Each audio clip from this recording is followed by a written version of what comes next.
on. All right, go ahead.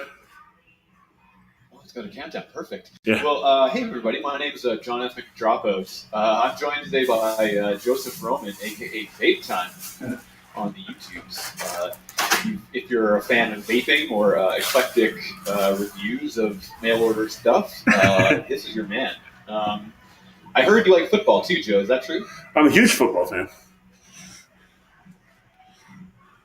Are you? Who's your favorite team? New York Football Giants.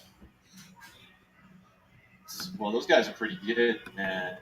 I just wish. I heard they're pretty excellent. I don't know, but I've only can judge it really from the few seconds of trash talk I've seen on your channel. But they do seem pretty good. We're okay. We're okay. We lost yesterday, but it's okay. Hey, no problem. There's got to be a little rain in everybody's parade every once in a while. Exactly. Can't make any flowers without a little rain.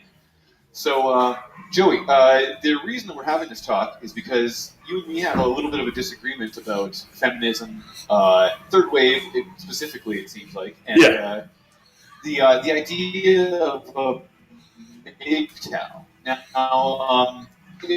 for some people, it's like a well-known position or way of describing yourself. I mean, and to tell you the truth, it's a strange turn of phrase to me too, right? Like, because most people are going their own way, sort of by definition, if not by choice. Right? Yeah. So, what distinguishes a man going his own way in terms of a mgtow?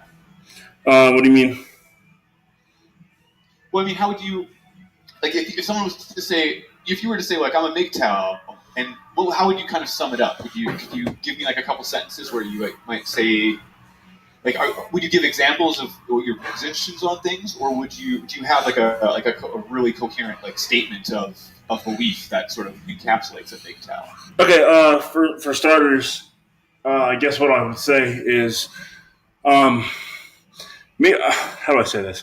A lot of people misinterpret MGTOW as like a position or certain positions that we take. It's more or less like there's different.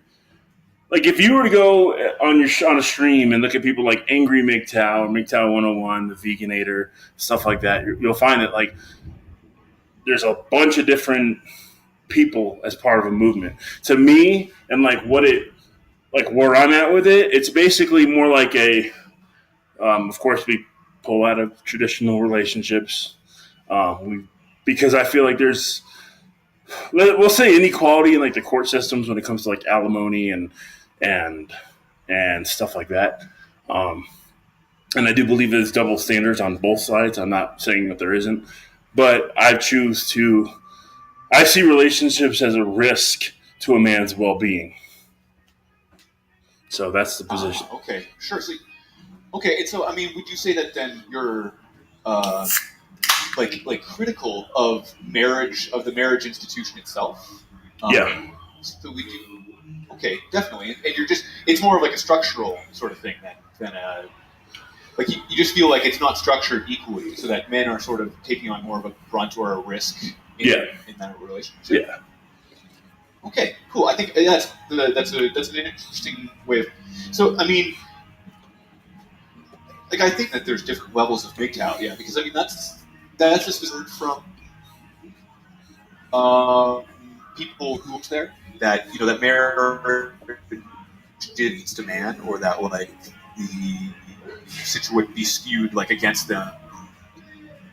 Yeah. What's fair and what's not. Right? Yeah, I got you. And there's definitely parts of that which you might be surprised that like feminists actually do agree with, right? And especially third wave feminism is fairly critical of the way that marriages have been portrayed within that marriage. You cut out there. I didn't hear you. I think it's interesting because it's of marriage. So like third, a little critical of the way that marriage has been skewed and the way that the rules are sort of enforced. Okay.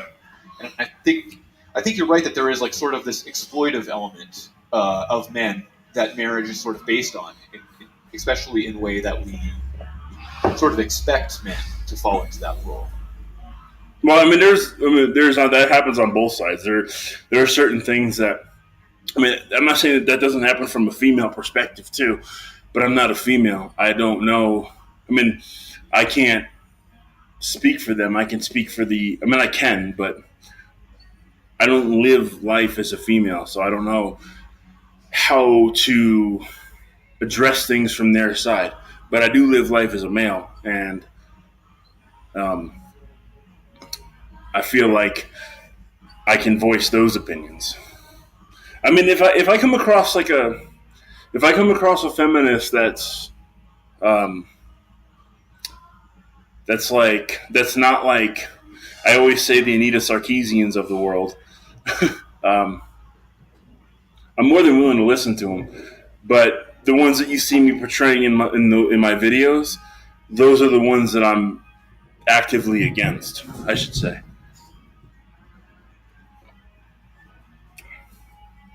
Can you hear me? Same. Yeah, absolutely. You kind of just so like I definitely Your your Wi-Fi is sorry, my cutting. camera's Your cut. Yeah. your sound's cutting in and out, Sorry. bud. Yeah, sorry, my computer is it's on fire right now. Oh, that's not good. Uh, yeah, no problem. I'm gonna turn some other stuff off here. Oh boy, we're running a little steep here. Okay, no problem. So I definitely get your critique of marriage is like key to your disagreement with feminists. That's sort of what I'm picking up from you, and I'm curious why that seems to be the linchpin for you. And do you think that like feminists would disagree with you that marriage needs to change, or that the way that we structure our relationships needs to change? Not every feminist, but the ones that you see me portraying in my videos. Um, Here's the way I say it is the way I always describe it is this: like not every feminist is dangerous to me, but those ones are. The ones that you see me putting in the videos, those ones are the dangerous ones. That's what I'm against. Okay, all right. I definitely pick up on what you're saying there. So those ones that you had in those clips there, would you say that those are prime examples of third wave feminism for you, or that they're like what about them seems to be the third wave part of it? Wait, just give me 1 second. Or is it? Or yeah, no problem. When I sorry, I had to put something in the kitchen. It's being made for dinner, and I forgot to put it in there. Sorry. Not a problem. So, yeah. Okay. So those examples. I mean, are they really good examples of third wave feminism? Is that sort of how you view third wave feminism? Yeah, Okay. I do. Interesting. Yeah. So like in discussing this, like it might be really good to discuss like the distinction between second wave and third wave feminism. Okay, we can do that. Okay, cool. Like, it's just because in my mind, like second wave feminism was sort of a movement that was kind of brought up in the late '60s, early '70s, right? And it was really like a sort of an eye-opening structural analysis of the way that we were sort of using our science and using our advancement, but we weren't teaching it to women. We were sort of leaving them behind in terms of their education and how we were emphasizing it. Yeah. And there was a kind of a strange phenomenon for a few generations where women were their dropout rate was huge, and we were. Oh, go ahead. Sorry, Joe. Take go ahead. Okay, and so there was a really huge dropout rate. Things were going sort of poorly for women in academia, and as sort of people woke up to this fact, there was this sort of shift in the way that we talked about it. So we no longer were talking about preparing women for being a wife, right? Like that seemed to be a dead end for women in education, right? So what we realized that we wanted to make sort of a sexless education. We wanted to make sure that women had equal opportunity and felt like they could use that opportunity later on in life. And that was what sort of spurred people on to sort of analyzing the way that we were bringing up girls and the way that we were educating them. And so feminism sort of rises from that. There's sort of a growing consciousness that they were taking from first wave feminism, and they were trying to apply it in structuring education and especially structuring economics so that women were equal. So you saw people you saw courses encouraging women to get more into science, math, architecture, and things like that. But you also saw women getting the first bank accounts. Women being able to own property on their own when they were married, right? Like there was actually like the way the laws were structured up until then sort of erased women once they became married. They were no longer entities and couldn't hold bank accounts like that. So there was a lot of things that were going on there that these women who had analyzed the stuff were feeling like if we could just change the attitudes that women have to education and things like that and change their economic position so that they can now like own property and like really feel like they can earn a living even if they are going to get married, right? If we could do that, then women will have the impulse to continue on with their education and they'll become more like men as far as like what their output is in society, right? Mm-hmm. And that was the goal. Is we want to tap that bit of intellect that we're not using right now. Okay. So that's sort of second wave feminism, right? Okay. Yeah. So I just want to interject one thing real quick. Typically, when you hear me refer to those feminists, I would typically refer to them as suffragettes, the people that went through and actually like fought for equality, and I have no problem with them. I just want to make sure you know that. Okay, yeah, sure. When these suffragettes were, I've heard the term before, and it's specifically usually refers to people who were looking for women's right to vote, right? And that happened around like in the UK and the United States around 1900s, right? About 1910. Yeah, I usually kind of just lump them together because I don't know. I feel like they were kind of the same thing.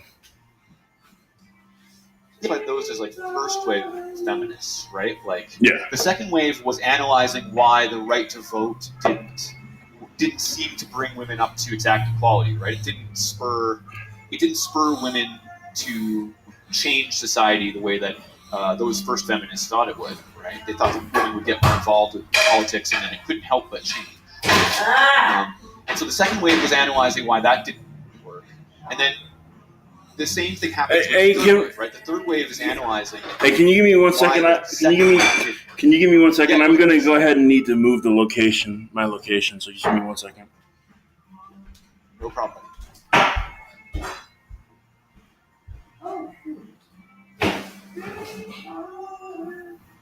If there are any viewers who feel what's up? Miss applying the history of feminism, like of course I'm always eager to take correction on that. Yeah. But it's just my read things or whatever. Yeah, just give me 1 second, and I'm gonna go ahead and take this downstairs where it's quiet. It is ready to play. And I'm leaving the kitchen in a little while. Hold on for a second.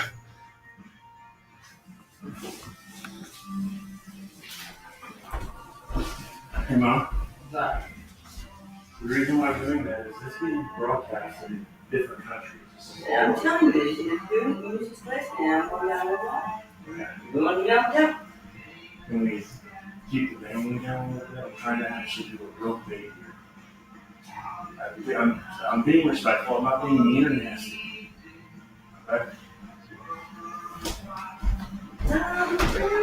And we're fucking doing it.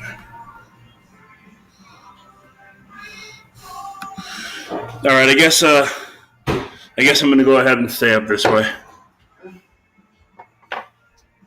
All right, no problem, buddy. Whatever's easiest for you.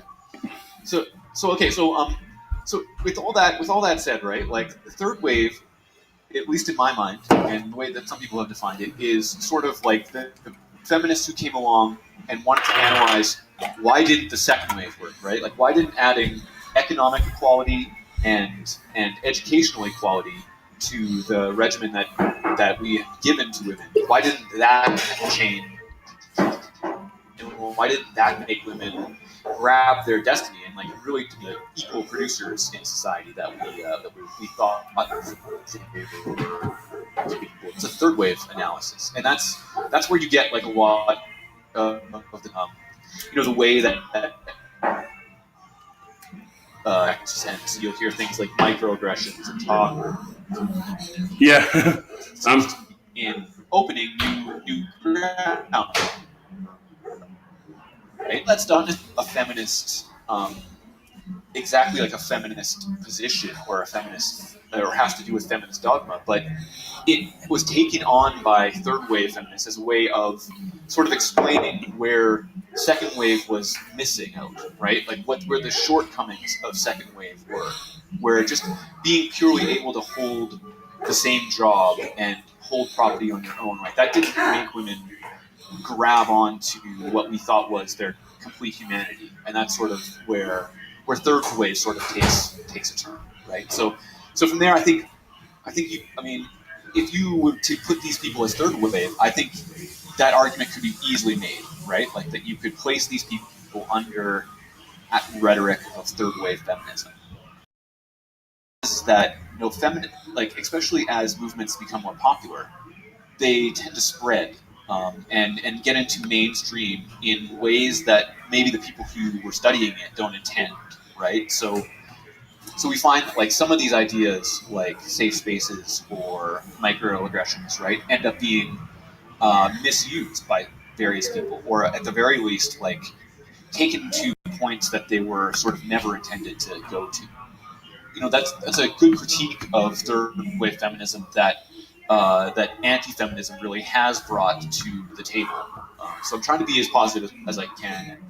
So if you had, like, let's say that the roles are reversed and you're a third wave feminist, right? Like, how would you look at the situation between men and women and see like the conflict that's going on between them, right? Like the way that this hasn't really made relationships equal or made like the responsibilities shift, right? Like if you were to look at the failures, how would you diagnose and respond to those failures, right? Like what would you say the problem is that either hasn't got us to equality, or is maybe you have a different opinion that maybe equality isn't the goal, or no, I'm or not. isn't that ideal I, equality? I would definitely want equality as to be the end goal. Now, there are certain things like there. When you say equality, you mean like equality of opportunity, because that's what I agree with. I don't think equality of parentry is possible. Like I don't think that you can. Like everyone has the same. Like everybody knows I'm prior service. Okay, so I think women should be in combat positions, but I don't think that you put them on a battlefield or something. Obviously, me being bigger or stronger, I'm going to have more beneficial results than a 120-pound woman would. So, equality of parentry can't happen. Opportunity, yes, everyone should have the same opportunities, exact same opportunities. I agree with that. Yeah, I think we're probably in agreement there. Um, like I was talking more about like the way that we structure our relationships, right? So like we have a negative view of stereotypes of being a man, right? I think that sometimes men going their own way is sort of. Um, Well, do you, I mean, especially I mean that's sort of what confuses me, right? Is because like I see you saying that like you would like equality and you want equality of opportunity, right? But yeah, most of the time when I hear MGTOWs talking, it does seem like what they want is an acknowledgement of the inherent differences between the sexes, and like sort of like a reinforcement of the structure that came before. Do you know what I mean? So, like something about like men are meant to be manly men and women are meant to be feminine and demure, right? Like sometimes I hear men going their own way talking about like we need to become more real men or more alpha men, right? That's what. Do you feel like you kind of gravitate to that side of the MGTOW debate, or are you I sort of feel like a pushing lot that of idea? I feel like a lot of MGTOWs don't like my channel or don't disagree with my channel because I don't take things to the extreme like a lot of the big ones do. Like if I was to give you a reference of more along the people that I'm, well, let me answer the question directly. Like first off, I wanted to say, I think your original question was what if I was a feminist, what I would do to kind of bridge the gap between men and women. Yeah, The major thing that really yeah. gets Even me, even if you're not a feminist, like 'cause I think I think you both. Go ahead, please. Yeah. No, it's okay. The major there's a bit of a delay here. I understand. The major thing that gets me is like something that you hit on before, like with the microaggressions and stuff. Like I watched a video the other day, um, and it was by a black lady, and she was a feminist, and she was comparing microaggressions to mosquito bites. And in the video, she had somebody, she had a white male saying in the video, "Oh well, where are you from? Like, where's your accent from?" And she classified that as a microaggression with racist and sexist undertones by asking where she was from. Asian Dave the other day, I agreed with something that Milo Yiannopoulos said, and Asian Dave said that I'm basically a secret racist because I happen to think that a female that he was talking to had masculine traits about her, and he was saying, "Well, that's a common stereotype about blacks," and like that I was secretly had racial undertones, and I feel like when you get that far, when like that stuff needs to be addressed first. All the other stuff, I think, is not as important. But when you come to microaggressions and you start adding meaning to what people are saying before even ever asking them what they meant by it, I think it's a real dangerous area, and I think that needs to be addressed first. Yeah, I think okay. I think well, moment of agreement. I think we agree that taking those things too far, and especially like taking every statement and freeing it from all the context that that statement occurs in, and then trying to like just come up with like it's just because interpretation is so easy to misconstrue, right? Yeah. Like you say something like that person has masculine features, right? Like you might be making a real direct like observation in that sense, right? And someone could take it out of context and say, like, you're making an assumption about all black people, or Yeah. we're talking about an ideal of femininity or masculinity that sort of doesn't, apply to their race or the way that their background goes along with. And I can understand that. Like, it is a sensitive topic, right? But I mean, from a third wave perspective, right? Those small little things, right? Like assumptions about beauty or assumptions about gender or small ways of talking to people, like asking them like where they're from, infers that or like implies they're not fair, right? And like if you look at someone who's got black skin and you say like they're not from here, like you're sort of making that assumption, right? Well, yeah. I would never like I don't know if I'm gonna restate this. I guess like I work with the public, and so I'll hear an accent and I'll ask people where they're from. I wouldn't look at somebody with black skin or dark skin or light skin and say where are you from. But like for me, the only time I ever ask that is if I can't figure out their accent. So Nice. But there are people. That's There are people like Asian Dave that would classify that as a microaggression, and he has done that to me. And next thing you know, he'll have you believing that I'm some fucking KKKO thing, like racist, high Hitler loving guy. And he's called me stuff like that before, like not to that Right. extent, but he's hinted to that, and that's pretty messed up. I hear you.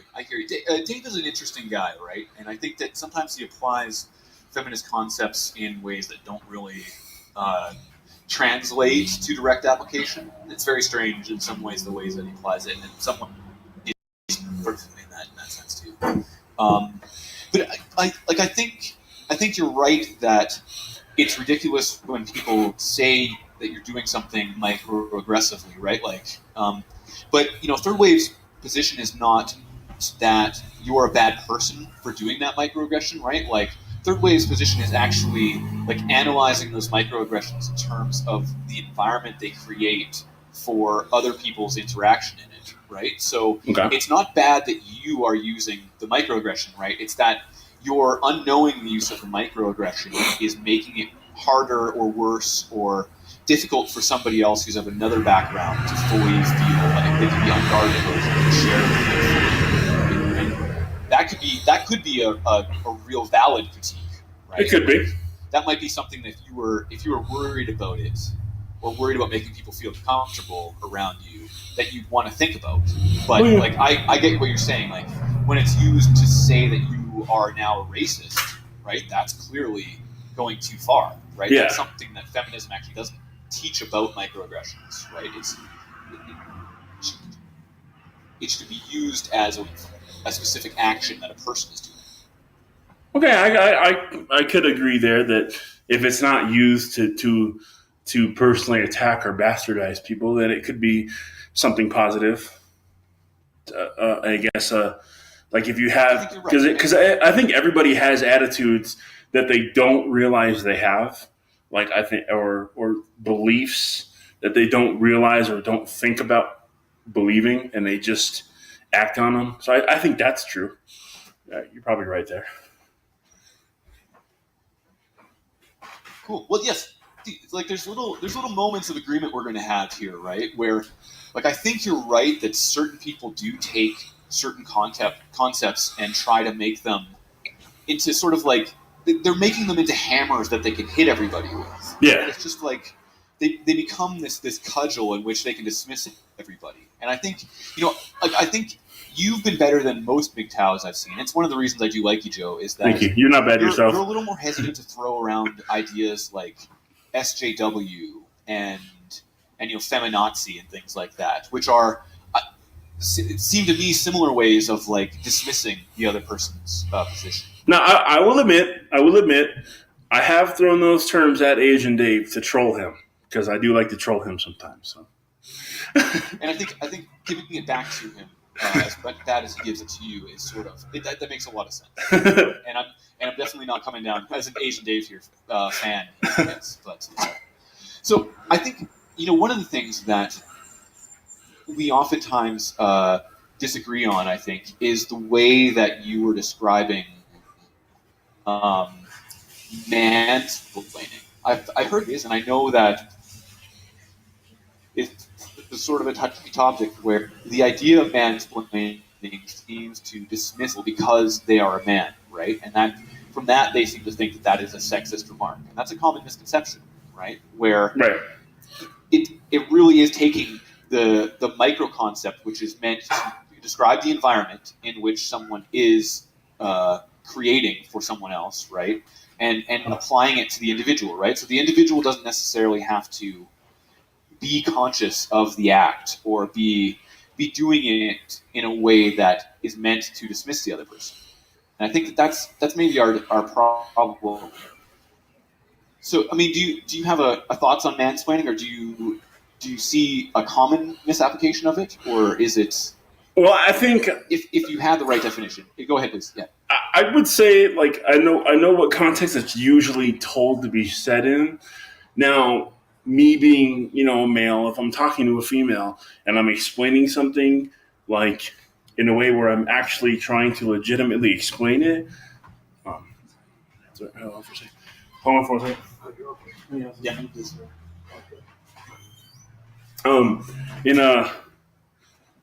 If I'm explaining it with the whole, like, an actual intention of trying to legitimately explain something like I would to anyone else, then that's okay. Now, like, if I'm being condescending about it, I don't think it should be classified as mansplaining just because I'm a guy. It's condescending and it's disrespectful, and you shouldn't do it. But I don't think, like again, I understand that people don't want to be talked down to or disrespected, and I completely agree with that. Like, male or female should never happen. But if I don't know if you saw the clip that I used a couple clips from Milo, and where like, he would be talking about something, and you hear an underhanded comment from Kate Smirthwaite, I forget what it was, and he said, "Oh, you're going to accuse me of mansplaining." Just because a guy is explaining something and teaching doesn't mean that we're trying to take a position of authority. It just means we're trying to explain something. But like in doing that, Yeah, you shouldn't be condescending to the other person, male or female. It doesn't matter. Don't You should be respectful to the other person. yeah. Okay, cool. There's a point of agreement there where we both agree that respect is definitely have to be mutual in any sort of conversation. Yeah, like Um, like me and you, and I think. like me and you, we could have Yeah, go just ahead, please. like me and you. I'm pretty sure that there's a lot of points where we disagree on, and we could come on here and yell and scream and fight with each other, but we're not doing that. We're having face-to-face conversations like we have in the past and being respectful. Granted, there's a little bit of a delay, so we might inadvertently interrupt the other one, but that's not intentional. It's just because there's a delay. I'm sorry. Absolutely, buddy. No problem. So if mansplaining in the condescending sense is like, because I think I agree with you in some senses, right? Yeah. But like mansplaining in the context of like feminist critical theory or sociology, right, is the idea that a man will step in and explain things to a woman constantly, or will do that in a way like that seems to assume that the woman doesn't understand, right? And especially like there's definitely this concept of it that seems like a little more easier to define, which is men explaining to women how it is, right, or how their experience actually is, or how they should be experiencing their lives, right? And that's definitely, I think, you might say that that's like a real problem that sort of might not get to the point of condescension or being dismissive, right? Might simply just be the way that they feel uh, that women understand things in society, right? Or Right. I the mean, way that they're supposed to do it. Yeah. right. Like So I get the concern, and I definitely feel like mansplaining and manspreading were two of the ones that got like probably the most traction because they seem the most absurd, right? Like they seem the most dismissive of the male point of view. Yeah. And I think you're right that like the terminology doesn't really lend itself well to the concept that it's trying to describe, right? Like it feels like we're being dismissive of men, and I don't know. I mean, I've heard people use like words like white splaining or I've never heard that one. and things like that too. Yeah, but I mean, like I think the combination itself is a real problem, right? Like the combination of words in a way that it sort of links together. It feels like it's a hard and definite concept that if a man is explaining, then that's just mansplaining. But I think that that's maybe not the case in some senses. I could probably agree with you there. I think we could. Yeah. Well, I mean, that's one of the things. I mean, we're sort of we probably agree on 99% of the way things are, right? And so I was curious about what was I curious about? Like you put a lot of emphasis on marriage statistics, right? Yeah. Your statement was something like 75% of marriages are decided by women. Divorces. Or initiated by women. Divorces. I think it was 73. Yeah. I think it was 73% are initiated by women. That's a high percent. Yeah. I was curious. I didn't find that statistic. I was looking around for it. Maybe thought it was specifically the 73% that was initiated. I didn't really get initiation stats, but I did want to talk to you about alimony payments and child support payments and the way that. What's that? I said okay. Sorry, what was that? No, I was just saying okay. I was just saying okay. Like we can talk about that if you want. Oh, okay, cool. Yeah. Oh, sorry, Dad. I didn't know it did. It's all good. Yeah, my audio is cutting out a little bit too. I want to talk to you about alimony payments and child support payments. Okay. Okay, so I think sometimes we get these stats confused because we start to talk about like men not receiving less child support payments than women, right? Right. But if you start to look at the way that child custody is split up in the United States, like you start to see that while the vast majority of child support and alimony payments are being shifted towards females, right? That like there are less males taking custody of the children in full-time or part-time positions, right? And so, like I think it was weird because like when I started to look at the data, it became pretty clear that if you minus away the differences in the amount of men who are taking custody versus the amount of women who are taking custody, so if you were to make them the same, then the percentages of men who get child support payments and the women who get child support payments are around the same. There was about 25% of women don't get child support payments, and about 25% of the men who took child rearing responsibilities didn't receive child support payments. Hold on for 1 second. Yeah, please go ahead. I gotta mute you real quick. Hold on. That's all right. Or not mute you, but mute my mic for a second. I know exactly what you mean. What's up? So What's up? Document here. Make sure it's Alright, just give me a little bit, right? I don't fire on the guy.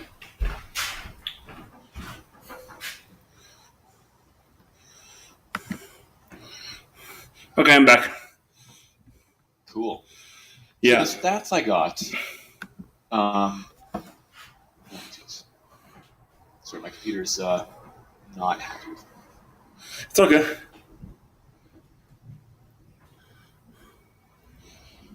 Just wanted to make sure I have the right data.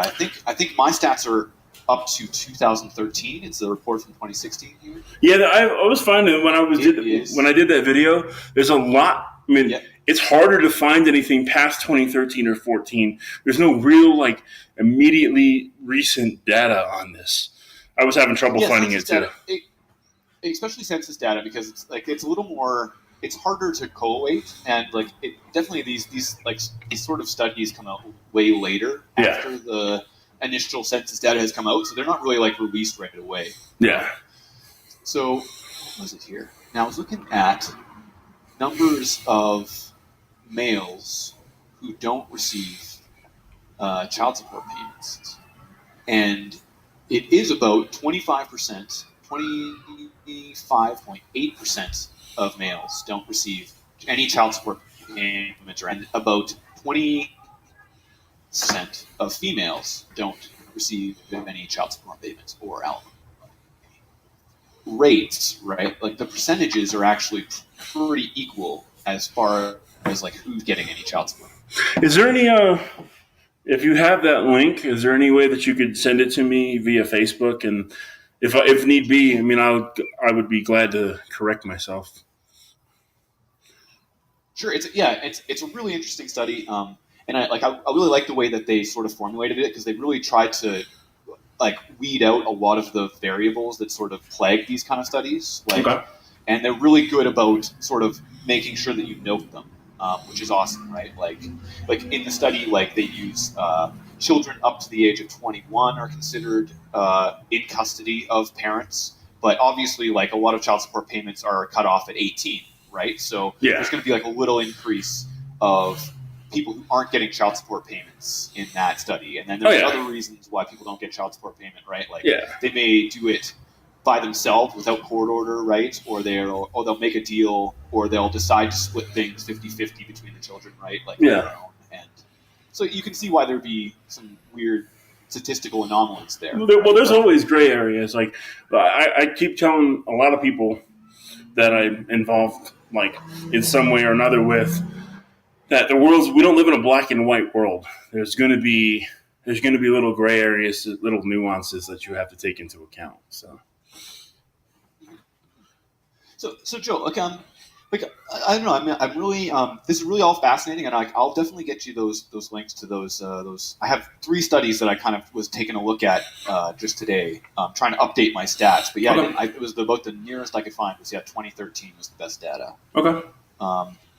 The other thing I was curious about was your claim that, and sorry to dig a little bit, but your claim that marriage is based around Jesus were the ones that were more likely to hold on. I mean, do you still kind of feel that way, or well, do you, of course, being a Christian, I'm going to feel that like marriages, if you follow the biblical concepts, should be healthier marriages. I realize the divorce rate in the Christian community is also pretty damn high. It's pretty equivalent to what it is for for people or other yeah, religions and agree. stuff. I found the same. I found the same stats that it was pretty much the same rate and pretty steadily the same rate as the general population. But the reason why I say that is I feel like, but if you keep your marriage based on biblical concepts, I think that, I mean, you should if you work at it. Like, to me, if you're going to marry, which I would never, but I've chosen to opt out of relationships, and being a Christian, that means that there's things I can't do, which is perfectly fine with me. But um, if you're going to decide to take part in a marriage, I think a lot of people forget that, like, if you're going to do it, it's not something that you stop working on. It's something that you wake up every day and you continue to work on to make it better. And I think that, like, if you decide to stop working on it, that's when they fail. So That's good. It's probably good advice. I guess it's hard to take it from a guy who's decided not to get married, I guess. Yeah, it's okay. But I do see what you mean. So that's interesting, Joe. Like, so you've decided to never get married, or do you sort of have like an idea that like in the future you might find that do you have like an opening in your mind that you might change? This is where a lot of mgtows will come down on me. It's not completely out of the question for me. I haven't taken an oath to celibacy and non-marriage forever, but I'm saying for right now, like, if I found a female that agreed with me on, like, and I agreed with her and she agreed with me on important issues, I would give it a shot, but I would be apprehensive. It's not something that I'm just going to jump into because, like, anybody who knows me now knows that, like, I make better money than I used to. I'm better at saving. I'm more financially stable, and those aren't things that I'm willing to put at risk. And I feel like I think that's good, Joe. Like, yeah, I think going your own way is encapsulated in that idea that you want to be self-sufficient. And in that sense, that relying on relationships would be negative for you. I think I can see where that is definitely part of how you're viewing men going their own way. Can I? There's one thing I wanted to bring up with you real quick. Yeah, please. So in the video that I posted the other day, some people have told me that I've taken it out of context. I'm not sure. I think maybe you might have been one of them. I'm not sure. So I wanted to explain what I meant by something that was said in a video. When I used the clip of Milo Yiannopoulos, when he was talking to that other lady, and he says, "Oh, teach boys not to be boys, so they won't be violent." I do think that he agreed that he took her out of context a little bit there. I will agree with that, but there are people out there teaching toxic masculinity and that boys are inherently more aggressive. And even to a degree, I still think that males are more aggressive because of, we've always been the hunter-gatherers and stuff. But I think that for the people out there teaching toxic masculinity, you're not helping, because you're teaching little boys from the time that they're little that they're aggressive and that they're a predator, and that, that people should be afraid of them. And I think that teaches a really, really bad message. Yeah, I think there's probably some points of agreement there. I agree that teaching boys simply the concept of toxic masculinity isn't helpful, right? No. And especially because we don't define masculinity properly, right? Like, we define masculinity as being aggressive and as being go get 'em, right? Like, as being out there to exploit, or go on exploits is a good way of yeah. But I think we encourage those sort of behaviors, and then I think you're right that it's unhelpful to now take that definition and now say that those things are all toxic. I think that's probably the worst thing we can do for people. Yeah. So I think we're probably in agreement there.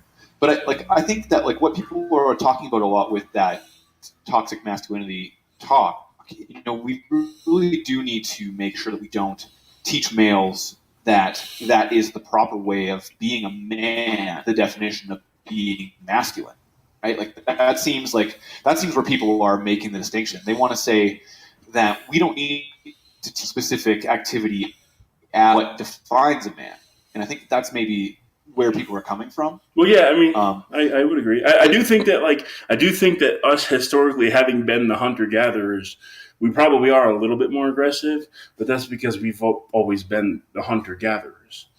You know what I'm saying? Well, I mean, the research though is like not necessarily supportive of that, right? Like I think we see that in a lot of what are considered hunter gatherer societies that we've done anthropological studies on, we see that females can fill that role that are traditionally thought of as masculine roles. I did not all know the that. time, right? And I think there are Margaret Mead is one of the more famous anthropologists who did a lot of studies and showed that the masculine and female roles can be shifted.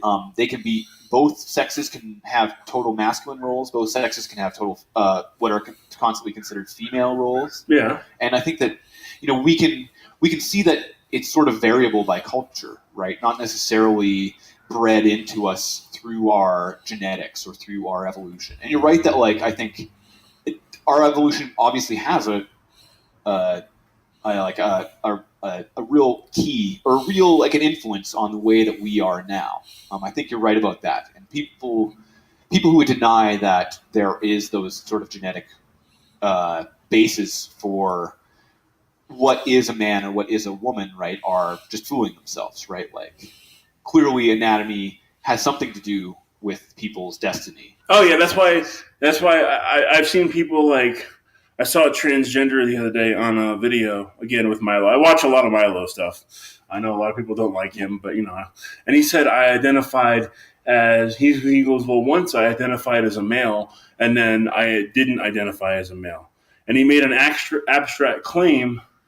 Then because he was like, well, if I tell you what I identify as, that we get into gender identity. And he made his exact words were, and notice I'm referring as him because that's what he is. But he said, I identified as a male and then I didn't identify as a male. And that's a little dangerous of an area. I'm just saying. True. And I get what you're saying. And I know that it can be difficult, especially because of the way that sort of gender dysphoria ends up being popularized or discussed. And people have sort of taken, you will see people who sort of interpret the various levels of gender dysphoria for full-blown gender dysphoria, right? And will maybe make decisions based on what they think is a genuine dysphoric condition based on simply thoughts or whims, right? And I think that could be you're right that's a dangerous position, right? But for all that, right, I think that there still needs to be a recognition that there are, in fact, people who suffer from gender dysphoria. Oh, there is. Just because they're considered maybe exceptional cases, right, doesn't mean that we shouldn't be conscious of the way that our actions are affecting them in society, or at least to look at the way that we interact with them in society. Well, yeah, I feel like Joe, you're probably one of the ones who'd be more sympathetic to that idea. Well, yeah, they still have basic human rights. We're not, we may disagree with them, but I'm not saying, everybody tar and feather them and drag them down the street. They, human beings, we do have basic rights, and especially, in more free countries, you have those rights to be who you are, but you don't have that right to tell me to ignore science and, everything that flies in the face of, science and what we know about genders.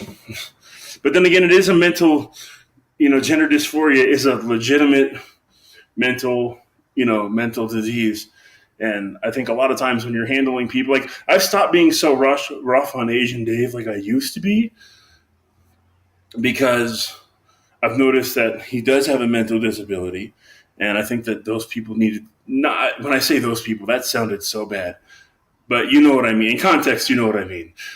They need I to know be exactly what you're saying. they need to be handled differently than people who think differently than that. Like they do have basic human rights. Yeah, absolutely. Like I think it's a lot of times this just comes down to like how far we're willing to go to make somebody else comfortable, right? Like, and I think that like there's just certain extremes that people aren't comfortable with, but like there needs to be a real like objective viewpoint when it comes to that, right? We need to like really step back and say like, is this a big deal, right? Is this where we think that like it's too far? We've gone now too far accepting the exceptional cases. Yeah, And I don't know. I mean, so I think you're right that like you're always. I think you're very conscientious when you approach people, Joe. And I think that's something that like someone like me as a feminist is very keen to. I don't know. I would like to say like to cultivate in you. That being sensitive to that is part of the critical analysis that feminism offers. yeah, But I think besides that, right? Like I think there's also this idea that feminism is responsible for the way that we talk about gender, or the way that we talk about like gender dysphoria and things like that. And while I do see the connections that exist, right? That like in sociology and sexuality, psychology, right? Like all these topics that were sort of within the social sciences did lead to those things. It's hard for me to see feminism as directly linked to the transgender issue, because there are so many feminists, especially in the second wave, who felt that like trans people should be excluded from being called women, or from really participating in a full womanly experience. well, yeah, and I actually, I know that was. Go I, ahead, please. I'm sorry, I didn't mean to cut you off. Go ahead.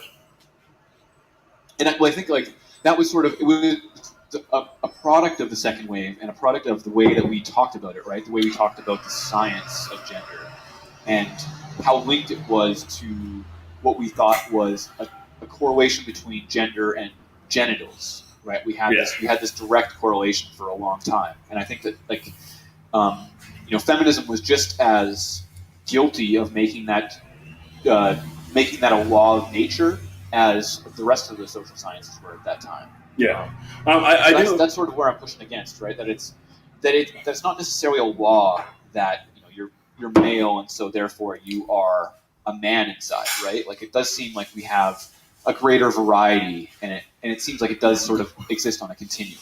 But I don't know if you would agree to all those terms. That seems like I wouldn't, and I'll tell you, why.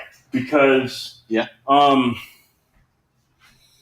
There's certain things like right now we have a male mixed martial artist competing in female arenas.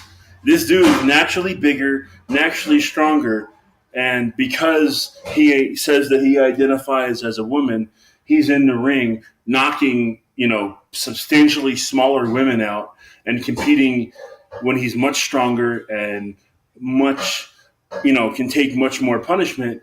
But because he identifies as a woman, they're allowing him to go up in there and beat up on smaller women. And that shouldn't be happening. You shouldn't have male athletes competing as females in Olympics, or which I think there was one in mixed martial arts and other things like that, which naturally we are bigger, we are stronger. But because this guy says he identifies as a woman, he's in there knocking women out in an octagon, and he's substantially bigger than they are. That's this whole like gender identity argument is what caused that to happen, and he's still competing in women tournaments and female tournaments, and it's not fair. Yeah. Well, I think okay. Well, there's a few things to distinguish there. Like first, I think men and women are different on average, right? Like the muscle build up and the muscle size is on average men create more, have more, are stronger in a purely physical sense. So, but the words on average, right, mean that like if that's true over a generalized population, right? Well, there's going to be exceptions to each rule. So in some cases, there will be women who could be stronger than men, right? And especially there's guaranteed to be cases of women who are stronger than average men. I'm not doubting that many places in the world, there's probably hundreds of women that could knock me flat out cold. I'm not doubting that. I agree. Like I once dated a girl, and it was like the most frightening thing. But she could pin me every time. She was just way stronger than me, and I mean it was kind of our game. But it was it was also a little frightening to be on the receiving end of that when you're a big guy like I am. Right? Yeah. So. And so, like, I think that, like, we sometimes generalize about, like, what men and women can do, or so I think, like, women in that wrestling league, right, on average, they're going to be smaller than that transgendered woman, let's say. So let's say that they are smaller, right? Like, well, that's just going to encourage more competition within that league. But I think on a larger more general point, I think that feminism would sort of suggest that at some point we need to desegregate the leagues, right? Like, women can be competitors in male leagues, it seems like.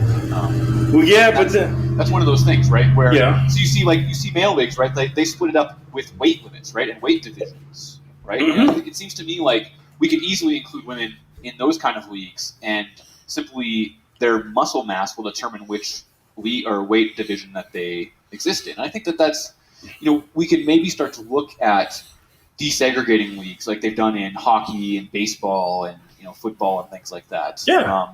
And I think we'll get better. I think we'll get better female athletes as a result. But more importantly, I think that we'll get rid of the whole argument that switching genders or what you identify as will somehow lead you to have to be in a certain league or another league. Yeah. Right? Like, well, I mean, as long as you're not out there trying to put Ronda Rousey up against, Conor McGregor immediately, then I think that's fine. Yeah, I think you're right. But I think that Ronda Rousey could do pretty well against a man of her own weight class. Possibly. Oh yeah. Like there is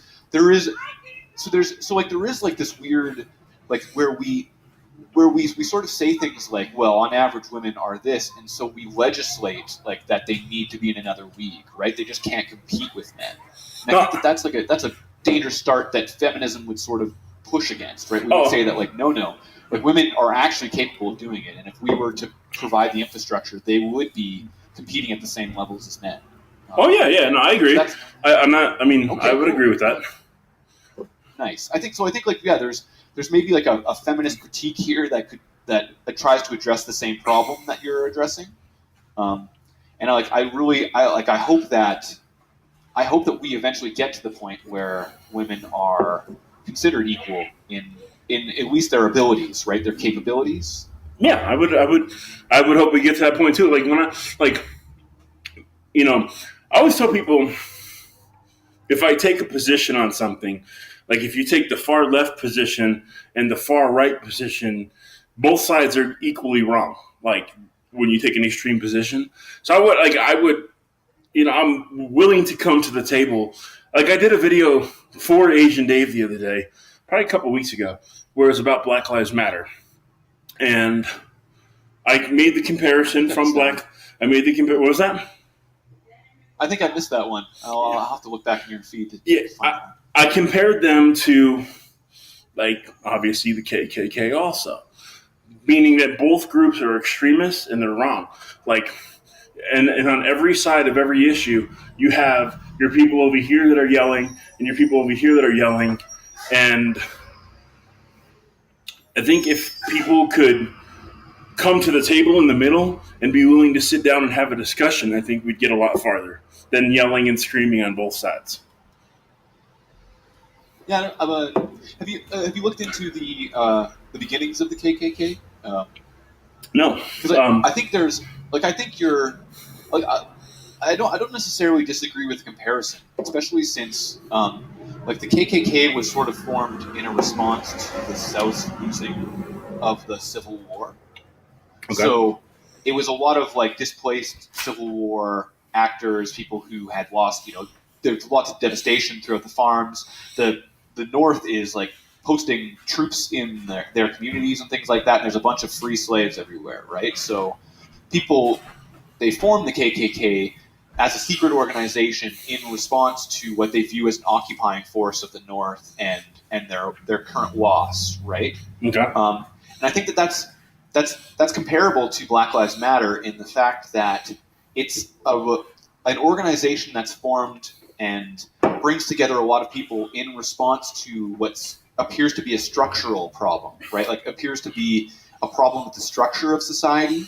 When they don't have any other recourse in modern society, they feel like they have to form a group on their own and to do various activities. Now, whether or not they're the same in the way that they act, or like I don't think you can make that comparison, right? Because the KKK was very brutal. There's reports from the 1800s where there was literally like they were saying there was about 2,000 lynchings in a month in Florida, and they just didn't have continue to count the lynchings that were happening by the KKK in a lot of these towns, right? And so I think that like it's hard to compare them in the scale that the KKK and the power, especially that they had at the time of their forming. And obviously, they've gone through a lot of tough times, and their reputation has been quite a bit. So it's I see why they seem so comparable today. But I think in terms of their start, I think you're right that there is like this extremist element to it that is a response to what they see as a problem in society rather than that's not being responded to. Well, yeah, and the same thing goes with the Black Lives Matter too. I mean,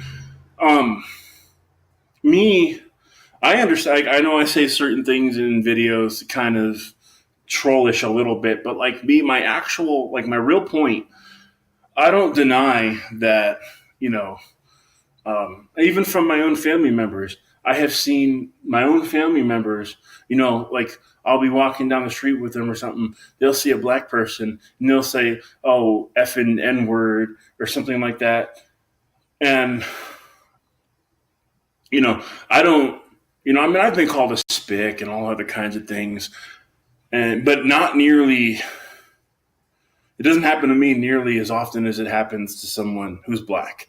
So I get the movement of, these people being tired of like racial inequalities and stuff. I do admit that they exist, but going out and blocking roads and starting riots isn't going to fix it. It's not. Well, okay. I mean, I think Black Lives Matter specifically, their complaint is police brutality on the black community. That too. Right? Now, that seems like statistically that's something that probably you and me agree with. That is a problem, and if it's happening, we need to stop it. Right? Like, I mean, that's clear. I think. Mm-hmm. And Black Lives Matter is like a direct response to that specific structural problem. I think. Now, whether or not they're going about it the right way or their protest is effective in drawing light on that issue, I think you're probably right that they're not doing a good job of highlighting the issue, and instead sort of people are becoming more focused on the group rather than their and I think you're since you agree maybe with their overall complaints, you probably don't have too much of a problem with the way that you have a problem with the way they're going about it, but not the message that they're trying to put out there. Well, yeah, because to me, like, and I'll make I'm going to draw a comparison between them and another group too. You're becoming what you're protesting, like the Black Lives Matter that are wanting to protest against the violence in their communities and what's happening to them. They're becoming the very thing they're protesting, like Antifa, that the anti-fascist group, actually has very fascist beliefs. And you're protesting the very same thing that you are becoming to me. Like when you talk about when you do the Black Lives Matter and you have them blocking the roadways and starting riots, now you're protesting police brutality and stuff, and now you're causing police attention and now you're putting other lives at risk when you're standing in the middle of a road, and you're becoming the very there to me the louder part of the Black Lives Matter movement is becoming the very thing that they're protesting against. Yeah, I guess I don't see the comparison, but maybe you're maybe it's a way that you're viewing the way the protests are going down, but I don't know. Maybe I just don't see it. Well, I what I'm saying is I mean, what I'm saying is this: like they're protesting violence, police violence against their community, like they're protesting against having a higher, statistic of police violence in their communities and stuff, which is legitimate. But then a lot of them are going out saying things like, kill the pigs and, fry the bacon and shit like that. And they're inciting violence, which is the very same thing that they're protesting. That's what I'm saying. yeah, I think. I guess I kind of see what you're saying. Violence for violence. It can kind of be different when one side is the system itself and the other side is calling for a stop to it or looking for a way to respond to that violence, right? I think it's harder for us to sort of see that, right? But like, if the system itself was responsible for the terribleness of like your and my life, Joe, like I think that we would want the right to respond in kind, or at least to make our grievances known. Oh yeah.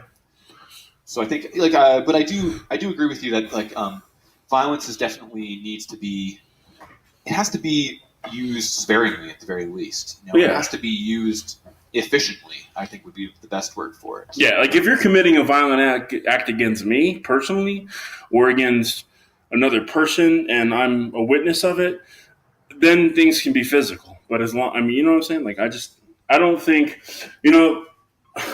it's kind of like the Martin Luther King, Malcolm X debate. Like who was better? Martin Luther King was more of a pacifist. When Asian Dave watches this, he's going to call him, a house N-word and a coon and all other kinds of stuff. But his policies were more passive, whereas Malcolm X was more like fight fire with fire, which I don't think that works. So.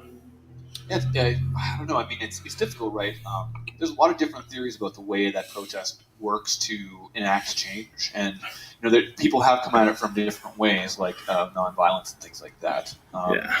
But sometimes you need both sides of that coin, to really make a difference. Like sometimes you need that threat of violence as well as the reasonable voices going into that. So I don't know. I'm less interested in the civil rights sort of act or the way that we came about with Black Lives Matter than I am about like how would you apply that critique to feminism, right? Would you say that feminism is becoming the sexism that it is looking to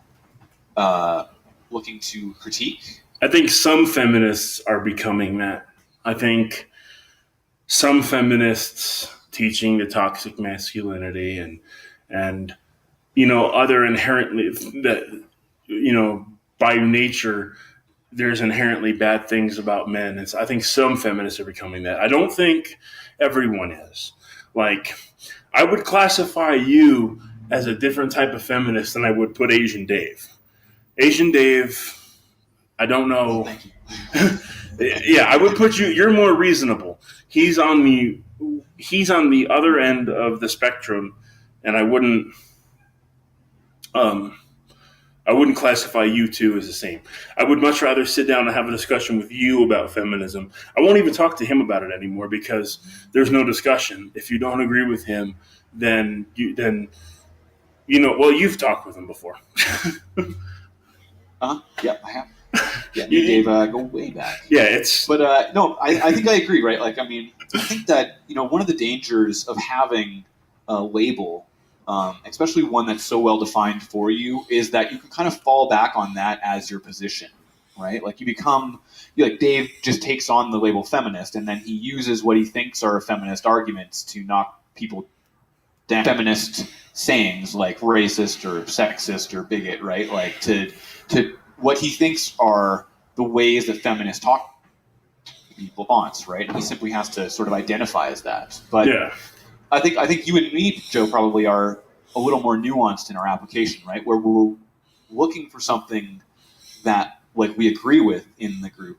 So you've chosen mgtow and I've chosen feminist as my label, but Yeah. we're not limited to the dogmas of those specific groups, and we don't identify with it because we identify with all of the dogmas that go along with it. Oh yeah, no, I've expressed opinions on videos before where I've had MGTOW people be like, well, why would you say that? Like, you're a MGTOW. Well, fuck you. You don't get to define everything that I think of. Not you personally. I'm not saying you, but like, you know, I'm not going to sit under some system and have my strings pulled like a puppet because the greater amount of people that are in that ideology disagree with me. Like, I'm still an individual. I'm still going to, you know, like, I'm not just going to sit down and watch a Sandman video, which, by the way, he's pretty decent, and agree with everything Sandman says because Sandman fucking said it. That's just not how I am. Like, I'm not going to, I will disagree with certain tenets of MGTOW, and other MGTOW may not like it, but they don't have to like it because this is, you know, I know we're talking on your Google Hangout right now, but I'm screen recording, so this will go on my channel. And if someone disagrees with something disagrees, or somebody disagrees because they don't think that I was strong enough on a certain MGTOW perspective, well, prove me wrong, or you don't have to listen to my channel. I'm going to have my own individual viewpoints. Yeah, I agree with you, Joe. And I think you're right that we need to be a little less sensitive to where that information is coming from and be a little more cognizant and critical of what information is actually coming into us. And I think you and me probably both feel the same way, a little guarded about accepting sources simply because they're feminist or MGTOW, right? Yeah. Cool. Well, excellent, buddy. The only other thing I really wanted to talk to you about was sort of maybe like a discussion about the necessity of feminism and why I think it's something that we need in society, at least as a way of expressing something that's really wrong with the way society is. So maybe if I say like what I think is like the main critique that feminism provides for the world. Okay. Right? So I think that in terms of what we do with women in society today, right, is we've tend to be a little more about grooming them to be wives, right? About grooming them to be the doting wife of their husband. And we've done a lot. Feminism has done a lot to change those ideas, right? But the basic critique of feminism is that women are lost because they exist only in the eyes of somebody else, right? They exist only in the eyes of their husbands or for their children, right? And that because of that, they don't have a personal identity, and they don't fully become sort of that true human being who's dynamic and individual themselves, right? They don't have that internal life that men end up having because they're able to define themselves apart from their marriage, right? Apart from themselves, from their wives. So that's feminism's basic critique. How would you respond to that? Did I explain it well, or do you understand kind of what I'm saying? Yeah, can you give me 1 second real quick? Yeah, please.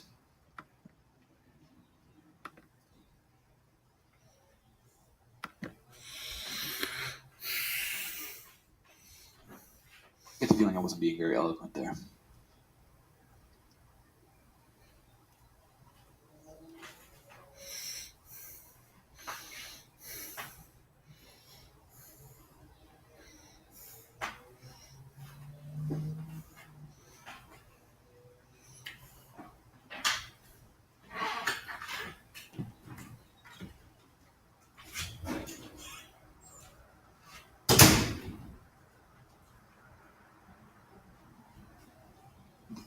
Yeah, hey, I'm calling because I just came to the Virginia post office to pick up packages that were delivered, and I asked if there's anything left there for me to pick up, and she said there wasn't, and I had packages that were coming out for delivery, And I came back and I've been literally, besides leaving to go to the post office, sitting at my damn door with the door open for all day since this morning.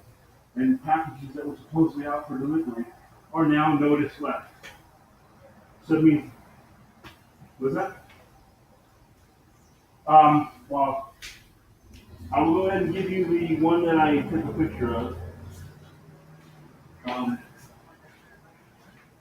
Was that? Well, yeah, but they all say notice left. Okay, So it's I'm okay going with to give Joe. you one of them. 9405-5069 9993 I'm sorry, I'm just irritated. Sorry, all the viewers, all one of you. 9 Well, you wrote in the chat that was crap. I don't know what you mean. No, 9 Probably what I said. 05 But you know what? Like, I think that me and Joe agree probably on a lot more than he lets on with his mgtow label. I think it's. I especially find it weird because I agree with his critiques of merit. Tempted to call myself a mgtow. So I'm having maybe a harder time, but there's clearly other stuff he must do.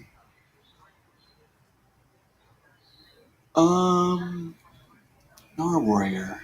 Yeah, Nar Warrior. Joe did not mention missing you, although he did mention that he was worried that people would say that he didn't show if we couldn't get it working properly, and that there was kind of a second there where I was having technical difficulties.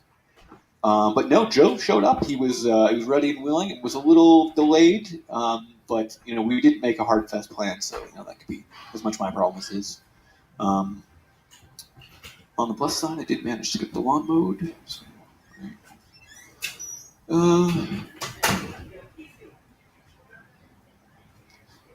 I assume Joe's taking a yoga break. That's fine, I guess.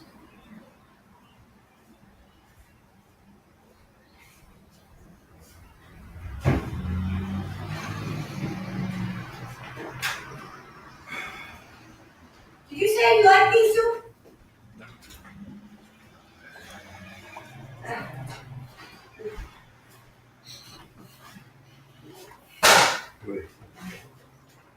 Oh, damn it.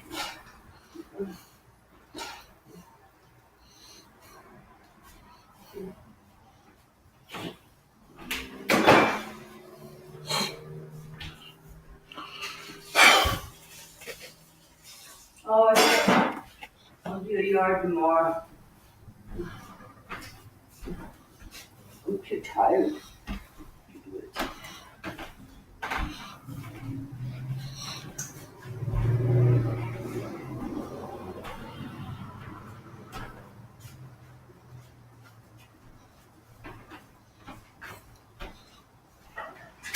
Yeah.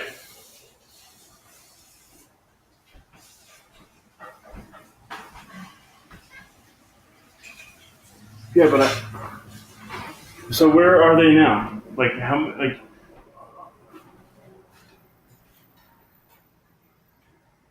no, I wasn't asking that. Okay, no, I wasn't saying where is he. I'm saying does he have them and will they be delivered tomorrow? Thank you. That's all I was asking. If you were still, we are. You too, bye. Joe. My camera turned on, but nothing. Just black screen. All right. Well, what? Why don't we wait? I guess so. No. Come back. Joseph, how you doing, buddy? Yeah, dude. Sorry. Listen, if anyone ever tells you anything, if anyone ever tells you anything positive about the United States Post Office, just assume that they're lying to you. Just assume they're lying to you. They suck. Yeah. And everyone that can see this stream, they suck. Not the people, but the post office. Post office employees have a bad reputation of not handling critique very well. No. They call it going postal for a reason. Right. So Joe, okay, let's what was my point there? I was talking about the main critique of feminism that women are not given the opportunity to become fully human or to really grab onto their humanity because they're always going to be living their life through somebody else. That the way that we've structured the world around them is that they're just meant to take on their husband's name and life and to really revolve around that. Okay.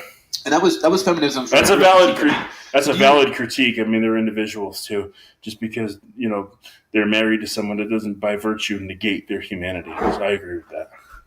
Right. Exactly. Okay. So I think we do agree on some of the basic stuff about feminism, right? That Right. women deserve to have their own autonomy in some sense, right? Yeah. Yeah. So I think that really does bring us up to about second wave feminism, right? Like that really does bring us up to the point where third wave sort of does make its critique, and that probably explains a little bit why you're so critical of third wave, is because you sort of see like all the positives that second wave sort of brought about, and you feel like third wave is just simply picking it apart, right? Pretty much. Pretty much. I'm not Yeah. against. Like I said, I'm not against actual equality. I'm against what I see a lot of the bigger feminists now doing. That's my problem. Yeah, definitely. And like, okay, so I think we're sort of in some agreement. Now, what would you say if I said that like that that the clips that you brought about, right, like don't necessarily address those critiques or like don't seem to support that argument, right? Like it seems like talking about like how we need to teach boys and girls about equality so that boys won't be violent anymore, right? Like that's not just a simplistic recipe for a solution, right? Like that's something that's been brought about sort of by that second wave ideal of trying to bring about like that the expectation put towards boys shouldn't be that they're going to be violent, right? Like that the expectation for girls shouldn't be that they can't be violent or they can't be aggressive, right? Yeah, I mean, like, so in that sense, like I think we probably agree in those terms, but not the way that it sort of gets described, right? Yeah, and I would say also like I'm also against teaching girls to be princesses too. I don't think you should, start off. Hey, your favorite color is pink, and you're a princess, and all those other things. Like I think you should not not teaching like attitudes about male and female starting from like childhood. I would disagree on both sides. I don't think either one of them. Um, I don't think you should do either one of them. I don't think you should teach little girls to be princesses or teach little boys like that they're inherently violent. I don't think either one of those should happen. Yeah, but I think that tends to ring like contradictory to me when you say something like, well, I mean, but men are more inherently violent, because we were hunter gatherers, and women are more inherently demure because they were caretakers or maternity weavers, right? Like I think that if you really are going to make the argument that it's a natural thing that men are more aggressive, right? Like it seems weird to start being like to downplay those stereotypes when the children are coming up, right? Well, what would be the purpose of that? Well, I'm not saying downplay them. I'm saying that like I do believe men are typically, more aggressive in the way that they're providers and stuff. But I don't think that should be taught. I think that should be like just let it come naturally. Is what I'm saying. Like if a little girl wants to grow up and be a ballet dancer, let her. But she also might want to grow up to be a mechanic, and I don't think we should stop that either. That's what I'm saying. Nice. Yeah, I think that's right. And I mean, we could talk for a few hours about why we think that that's the case, like why we think that certain women are avoiding certain career paths or not. And there's a million different examples, and they're all very very strange, right? Like you see that like before the turn of the century in the 19th century, almost all secretary jobs were males, right? Like secretaries was almost entirely a male position, and it wasn't like until around the 1950s that we started to see a real shift to women being almost exclusively in secretarial jobs. It's 90% or something like that, and so we see this real shift into the idea that secretary is a female job, right? But so that's where I think probably you and me would agree that it shouldn't be restricted in terms of what people are expected to be able to do, and people shouldn't be restricted in what they can choose to do. Yeah.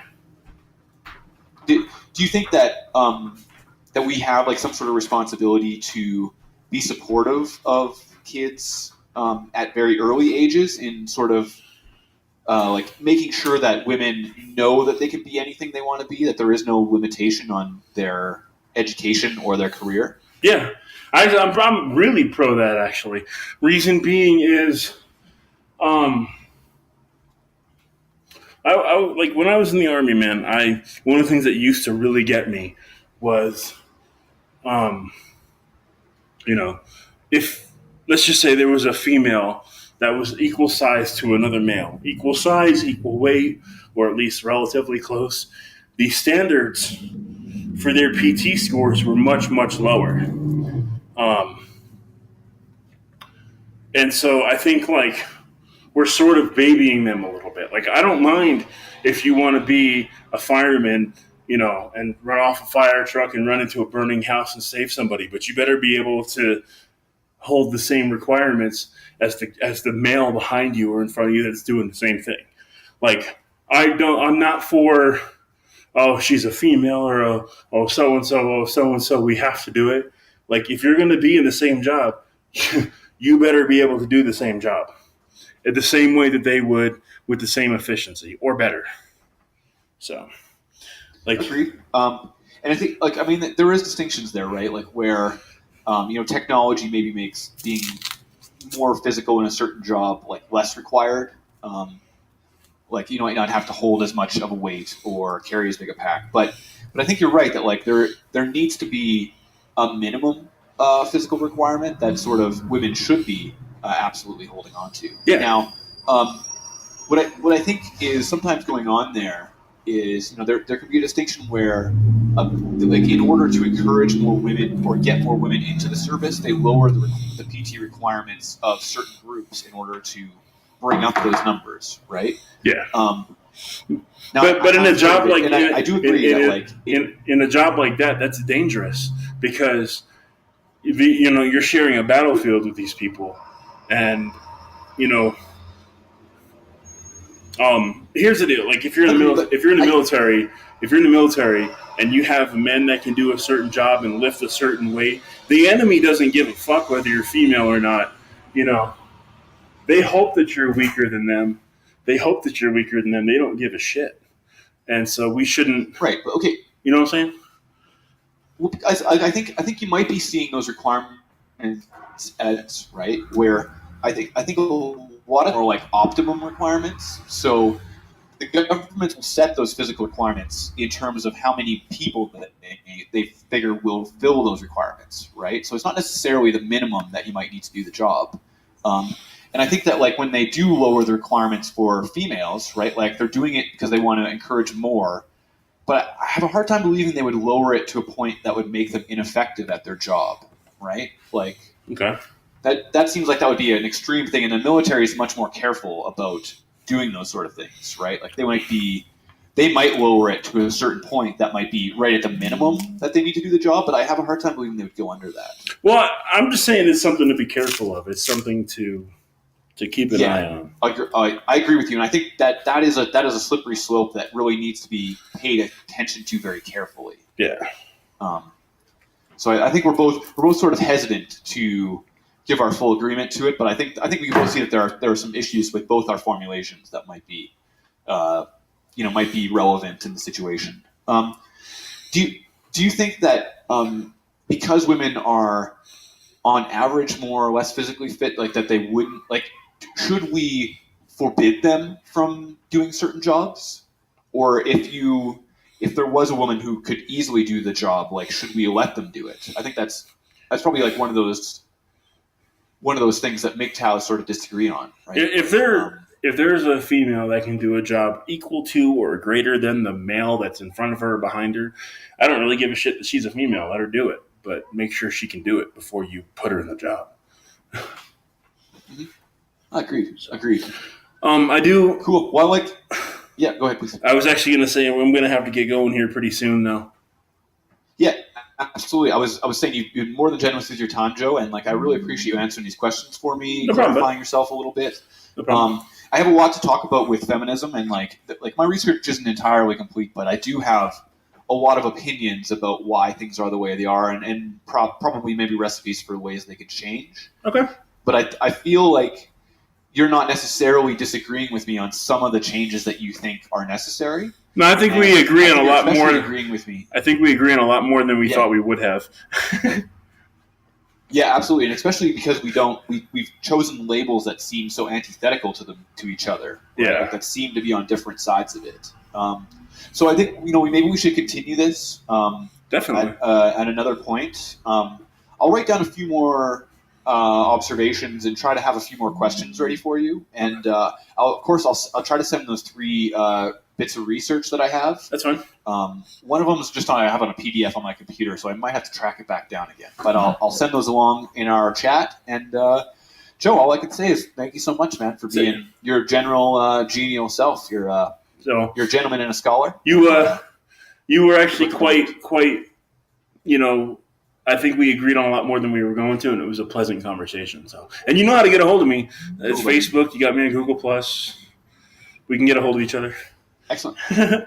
Cool beans, buddy. Well, if you have anything you think definitely will convince me to turn away from my feminist ways, send it my way, and I'll do the same for you. But exactly, I think we're both going to end up kind of middle of the road either way. Yeah, either way, but we can find points of agreement though. So yeah, totally, dude. All right, man. Sweet, man. Well, pleasure, Joe.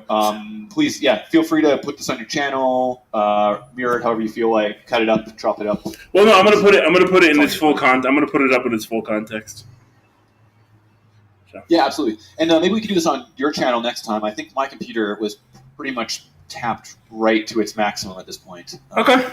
So I would love, and if we could put it on your channel, then you'll get a few more viewers your way, and hopefully we can get some cross promotion going on. That'll work, man. I don't mind. You're good. All right, man. You have a good day, though, bud. Keen gear, buddy. All right, bye-bye. Yeah, have a good one. You too,